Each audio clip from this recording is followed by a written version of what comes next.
Well, hey, everybody, welcome to Locker Room. This is Southland's podcast for men. And what we're trying to do is redeem men's conversations, talking about the right things in the right ways. And today, I have, full disclosure, my brother-in-law, Austin Ketron, on here. And Austin, welcome. Thanks, man. Yeah, glad to be here. He's down in Jacksonville, Florida, so we're doing this on Skype or something. I don't know. I don't even know what we're on. I just came in here and everybody had it all set up. So thanks for being willing to do some technological things today.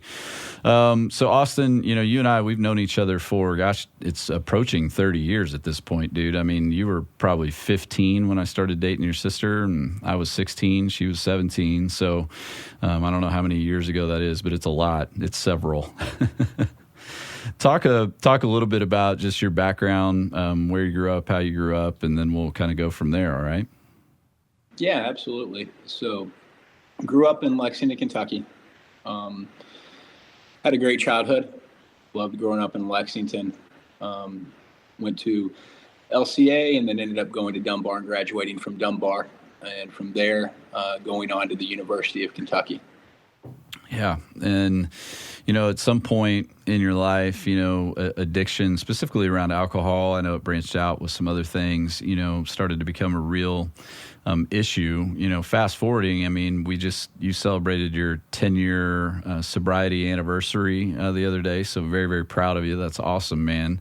You're married. You have 4 kids, beautiful wife. But it has not been smooth sailing to get there. And so one of the reasons I wanted to have you on here was because there will be a whole lot of men who will be helped by hearing your story about what it looks like to journey through something called marriage and parenting with not just one, but the two of you who have your own recovery story. And so wherever you kind of want to start with where addiction interjected into your life and kind of go from there, and we'll just talk about it.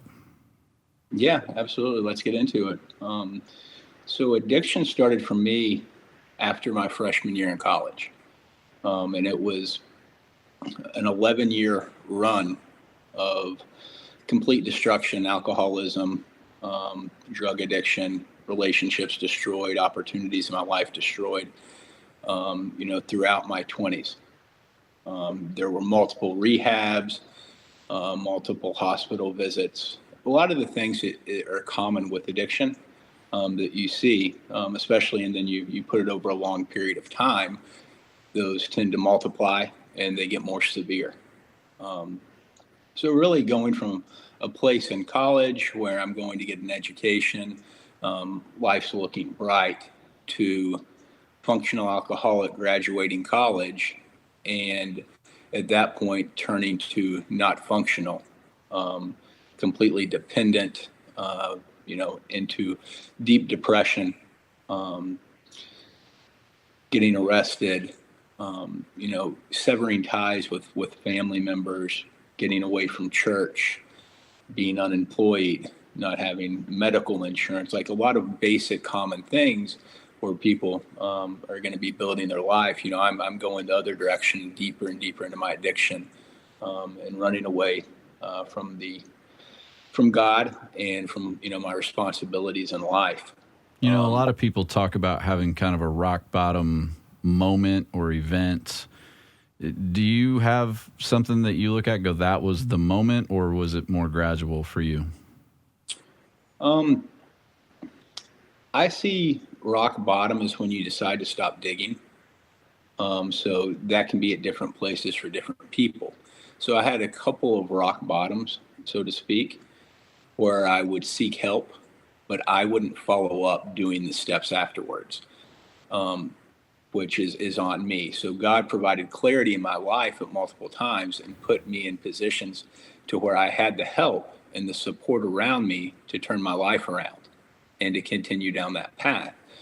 However, it took until right before my 30th birthday, standing outside a crack motel in South Florida, and the cops were going to either arrest me or I could go back to another rehab. And for some reason, it stuck out as far as like, hey, man, this is your last chance. If you don't take this, you're going to be dead, or your life is going to look like this until you die. Yeah, Austin, and you might be able to help a lot of people in this respect too. You know, having walked with you in different seasons of that, you know I did a lot of things wrong. There's a lot of things I would do over. We've talked about some of those things. You know, as somebody who, there may be a lot of people listening to this who have friends and loved ones who are going through the throes of addiction right now. And sometimes it's just a really helpless feeling when you want to help, but you don't know what to do, you know? So as you look back over that season, that long season of your life, what would you say maybe as advice or even just encouragement to those who they're the friend and loved one of somebody who's going through addiction? What can they do, or what should they not do? That kind of stuff. I'll start with what they shouldn't do, because this is what I see a lot, working with people in recovery and working with families, enabling them, whether that be financially, whether that be when they're in active addiction, you know, providing a place in your home that makes your home unsafe, and where they would be stealing things, or, you know, making your home just an environment that it should not be. Really, all you can do is offer them help in the form of getting them to AA meetings, a rehabilitation center, a detox, depending on their situation, a group at church, a therapist, you know, somewhere where they can go and start talking to people. But they have to be ready. Until they're ready and open to that, they have to have just a little bit of willingness. If they have willingness, the addict itself, then the door's open and there's an opportunity. Without that willingness, there's really not much you can do. Yeah, I remember, you know, when you were in Colorado, because you spent some time out there while we were out there, one night going over to your apartment, bringing your sponsor over, and things just kind of unraveled. It didn't go well, you know, and it was like 2 or 3 o'clock in the morning, that kind of thing. And I always struggled with this, you know, trying to find the tension between grace and truth, you know, and I know I probably erred more on the truth side because that's how I'm wired. But I do remember kind of reaching a point where I had to reconcile in my mind and heart, and you'll understand this, others may think this sounds callous, but I had to get reconciled in my mind and heart that we might get a phone call one day that you were dead, you know, and also to realize I couldn't be your savior. There was nothing I could do to fix you or save you.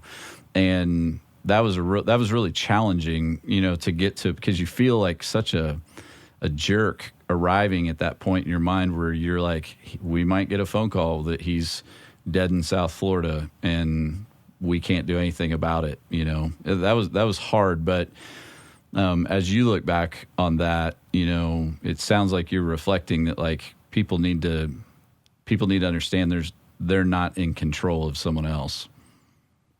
Absolutely. You know, sitting here now, I don't find that callous, because it's really the truth, and it's the most effective way to help them and to love them. Love isn't always shown by saying it's going to be okay. I love you no matter what you do. I'm always going to be here for you. Although you will be there for someone and you do love them, that doesn't mean not telling them, hey, you know, here are the boundaries.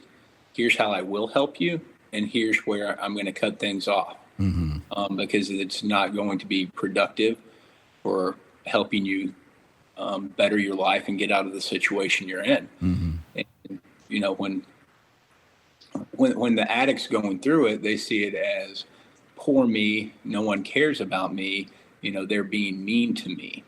When in reality, and then I would try to manipulate the situation around that. When in reality, you know, when someone gets to the point of having to understand, like, hey, they might die, I can't save them. Only God can give them the opportunity to choose a path to save their own life. You know, that's actually a more healthy place to be in when you're trying to help someone.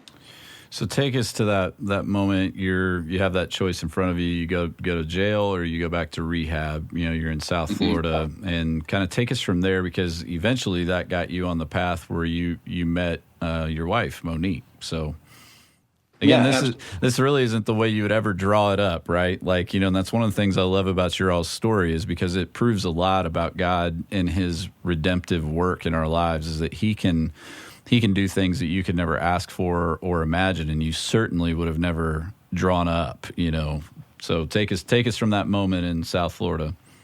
Yeah, absolutely. So, moment of clarity, choose to go to rehab knowing this is my last chance. So, before getting to rehab, they put you in a detox facility. You used to call that And like the Shake Shack or something like that, Shake didn't you? Shack. Yeah. Yep. Yeah. Yep.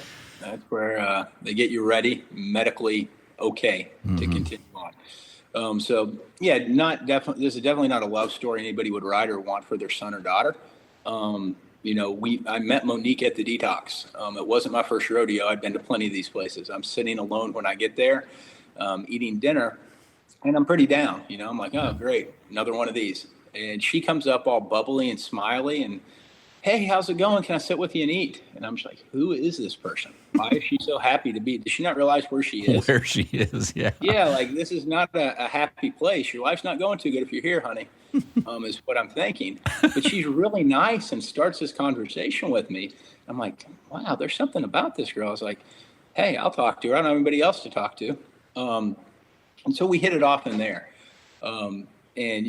Just a reminder to people in recovery or meeting people in detoxes, it's very common to meet someone there and attach to them because you're in a low place and you're looking for someone to attach to.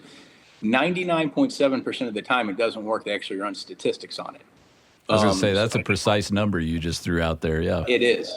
Because that's how low of a chance. And so you fast forward 9 months from that time, and Monique and I had gone our separate ways through rehab facilities and halfway houses, me on through a men's facility, her through a women's facility, and work with sponsors, work the steps, and we're in a better place. So we started dating. At that point, a month into dating, she's pregnant with our first son, Michael, and it was a life-changing moment. Because we're newly sober. As far as employment, we're both making very very little and just entry level starting jobs. And so I find out she's pregnant with Michael, and to me, this is where God showed up and set a foundation for our marriage and moving forward through this. Because as soon as I got that phone call from her, I said, the first reaction was, okay, well, we're going to, obviously keep the baby. If you don't want him or to be involved, I will be there and I will take care of him. I had no clue what her thoughts were on it. That was just my initial reaction. And, that's really where God was working through me. And from what are you still there, Scott? Yes, sir. Okay. My computer just went blank, but that's all right. And so, that really stood out to me as a moment of, the foundation moving forward. And, over the next year and a half, it was really a struggle. Us getting to know each other, trying to make the relationship work. We have a son that was born. We moved to Jacksonville, Florida. I'm not employed. Going through depression and not being able to provide for my family at that point. And, we were, just trying to get along and make it work. And how much was your sobriety in jeopardy at that point? Because even having been at a distance during all that, we were in Colorado. Like, I remember just praying, man, please, please, please, please let him hold it together. Because when you hear that now, it's like, man, that's a recipe for disaster, with all those stressors. Mm-hmm. I never thought about or got close to using during that time. Wow. I have to say that was God. That was the men in my life that had sponsored me, who I was doing recovery with. A collection of those things, and me, making a decision like that's not a life I'm ever going to go back to. You put all of those together, and I really never even came close. Wow. Okay, so you're in Jacksonville. Was Michael born before you moved up there? I can't remember. I moved up here. Yeah. Her family lived here. Yeah. And we wanted to live near family when he was born. Yeah. So talk a little bit, in as much as you want to or as little as you want to, about Monique and her journey, in recovery and what that's looked like. Mm-hmm. Yeah, absolutely. So up until Michael was born, she remained sober and in recovery. And when I say in recovery, going to meetings, working with the sponsor, working the steps, helping other people. And then after Michael was born, she relapsed, and it was actually not too long before the wedding when we got married. And when we got married, she was using at that time. And then a month after we got married, did you know? Go ahead. Did you know? No. Okay. I didn't. Couldn't remember. I didn't. However, a month after the wedding, we found out she was pregnant with the twins. And at that time, she came clean and said, "Hey, I've been using, I need help." So our first year of marriage, that Christmas, she was in a detox facility while I was at home with Michael, and she was pregnant with the twins. Yeah, which is just, I mean, again, as you recount it, you're like, that's unbelievably stressful sounding. I mean, you could not create much more of a complex scenario than that. So again, I just to pause along the way and just go, credit to God and His grace and His mercy. Also, credit to you guys for just sticking with it. So. I mean, it's one thing to hear pregnant again. It's another to then find out, and it's twins, and we're going to fight through this. We're going to fight through this detox and recovery piece again, So, so take us from there. Twins, recovery, all that kind of stuff. Twins. After the twins were born, things started getting better. They really did. That's when, we had both started to put together, I had been sober the entire time, and Monique, started to put together time as far as being sober. And, but we're still during that time, we're trying to raise kids, work on ourselves. No sleep. No sleep. So, I mean, it's still a stressful time. What I fall back on there, there were vows when we got married that are very important. And there were good people in our lives that helped, show us the way and had been examples as far as, what marriage looks like. For us, it started to get better, but I mean, it was survival mode as well. When I say get better, it's, different stressors weren't there that were there previously financially. And, how we're going to be able to put food in the refrigerator. And, we're no longer on government assistance at that time. So some of those had gone away, but there were still other ones, with more kids in the mix, 3 kids under 2 years old in the house. I'm going to work. And so us actually finding time to be together and to not just be, okay, I go to work, we have the kids, try to get by every day, but, where can we carve out time and be intentional and build our relationship? And that's also when we started getting, I would say from Monique's standpoint, more involved in church and more in God's word. And I think that helped bring us closer together. Because I had led us back to church and to getting involved and, making sure the kids were going as well to the Sunday school and their preschools and things like that. But I think when she really got on board and she started having an interest herself of growing in her relationship with Jesus, I think things changed a lot there as well. What have been, the daily disciplines that are kind of non-negotiables for you guys that have been foundational moving forward as parents, as a married couple, in your relationship with Jesus, sobriety, all those kinds of things? Yeah. Um, for me, it's daily prayer and reading the Bible. It's exercise to get the stress out. Um, and it's also finding time. We always find time to be able to talk to each other each day and to spend time together to grow in our marriage and to grow in our relationship. We whether that's a few minutes some days or whether it's more time other days, we find that to be very helpful. Because if we look back when we were together and early on, we didn't know each other that well. Right. We were Right. we were very immature, so we're getting to know each other through raising kids, and it's very easy to put all the time into the kids and all the focus on the kids and not the marriage. Um, so, I think that's been a really important thing for us, is spending that time together each day. Well, and now, how long have you guys been married now? I mean, I did your wedding, but I'm getting old, Yeah. man. I can't remember dates. 8 years this November. It's awesome. It's awesome. So now, I mean, you guys are trying to help people as much as possible, so talk about what that looks like. Talk about what you're doing in West Virginia if you want to, that kind of thing. Yeah, absolutely.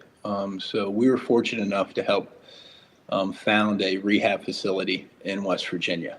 And, since we got sober, we always wanted to give back in that way, because the places and the facilities we went to played a foundational role in us not only getting sober, but staying sober and living in recovery. So to be able to do that and to give back in that way has been, huge for us. It's a dream come true. And I think it's where God, we went through that and God had a reason for it, because he knew down the road that we would be able to help others with what we went through. And, this is a reflection of that and how it's played out to this point. So, having a place in West Virginia where people can come and go through a program and be set up to continue their life, after they get sober, as far as employment, being able to go to church on Sundays, being in a community of people that are like-minded and looking to better themselves. Being able to be a part of that has been awesome for us. Tell us the name of the organization so if somebody listening or watching wants to look it up. Sure. It's Huntington Addiction Wellness Center. Very cool. Hawk for Yep, short, Hawk. right? Well, and you have a family connection back to West Virginia. You guys lived there when you were a lot younger, and obviously West Virginia and Eastern Kentucky, that area is a area of the country where addiction is just rampant. So it's definitely needed, but I'm assuming folks can come from anywhere to get in there, or how's that work? Yeah, it's primarily the tri-state area there. Okay. As far as Ohio, Kentucky, and West Virginia. Yep. There have been people that have came from out of state and further away to the facility. But really right now with the numbers so high in that area, the beds are staying filled and we're expanding, which is unfortunate, but it's fortunate in the sense that we're able to do that to help more people. And it's unfortunate that that's necessary. Yeah. How many times were you in treatment? 3? 3 inpatient facilities and detoxes, hospital visits, double digits. Yeah. Well, talk a little bit about, and we'll start to wrap things up, but what are the things you love to do now? How do you spend your days? Talk about your kiddos and that kind of thing. Yeah, so now, what I really enjoy now is that the days can be structured around what's most important to me, which is my family and also what I do as far as work. I enjoy working out, staying fit, staying healthy. And I enjoy Monique and I work together. So I enjoy being able to do that with her, and our relationship's grown a lot there as well. And with the kids, we're able to both be home and now spend time with them after school, whether that's sports activities, helping them with homework, being able to have that family time on a daily basis has really been awesome. So it's been a really big change from where things were, and then in the middle, where I was working 60 hours a week in corporate America, to, the lifestyle that we have now, as far as being able to spend time together as a family and do things with the kids. Yeah, dude. I mean, you've always been highly intelligent, but there was a season where you were so far gone in your addiction that I was not convinced your brain cells would all come back, and so the fact that, you are, you're highly engaged, you're highly capable, you're incredibly smart, and you seem to have had all those brain cells restored and then some, I mean, to what do you attribute that, I guess?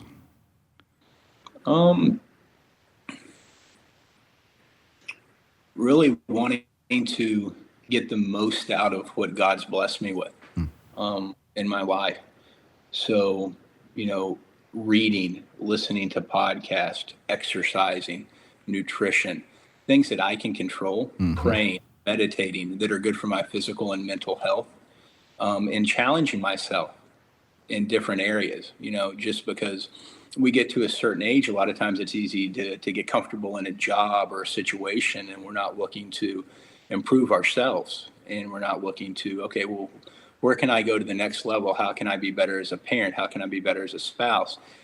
Should I be in a class here, or maybe reading this? Like, where can I take what I've been given and what's important to me, and where can I maximize myself in those areas? So just being intentional about that, and never being satisfied or complacent with, and happy. I can be happy with where I am in life, but there are always areas of improvement that can be made. And I don't think that, I was put here to just say, okay, hey, I'm 40 now, I have a decent job, got kids and a family, I'm just going to take it easy. By no means. There are a lot of more people to help in the world. So I think when I better myself and I can be functioning on a higher level, then I can help other people as well. Talk about the importance of that. I keep saying we're going to wrap it up, but I think this is cool too, because one of the things that concerns me, it's not only generational, but there's definitely, I'll call it cultural. There's a cultural tendency for us to be only introspective, meaning we're only concerned with what's going on inside our hearts and our minds. And eventually that can become a really dark place if we're not living to serve other people. And I know in recovery that serving others is like a really strong building block for recovery. So you're clearly doing that now, but why is that so important, I guess? And then when did that first start to take root in your life? It started to take root early on in recovery, because you're taught you have to give it away to keep it. So you have to help the next person coming in the room, even if you have one more day than them, or the next guy coming in the house. You got to make sure he's going to meetings with you. You got to be there for him. And I think a lot of the times when we're too focused on ourselves, I mean, it's narcissistic in a way. And the more we dwell in what's going on in our lives, the more we're getting in self, and we're getting away from helping other people.